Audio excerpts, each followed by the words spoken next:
Black shadow को कुछ काम था, इसीलिए वो बाहर आई थी और उसे पता चला था कि जंगली जोकर आ चुका है।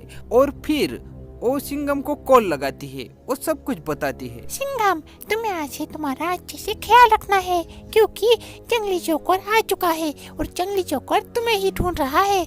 मुझे कल ही पता चला, पर मुझे कुछ काम होने के कारण मैं तुम्हें बता नहीं पाई। सिंघम, तुम्हें अपना ध्यान रखना पड़ेगा, ठीक है ना?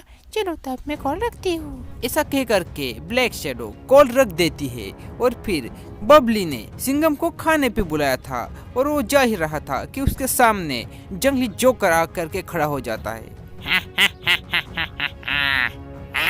जंगली जोकर बहुत स्पीड से सिंघम के पीछे जाता है और सिंघम को ढकेल देता है और सिंघम गिर जाता है। क्यों, कैसा लगा बच्चे? मजा तो आया ना? अब रुलाऊंगा मैं और रोएंगे बच्चे। नहीं, बच्चे नहीं तू।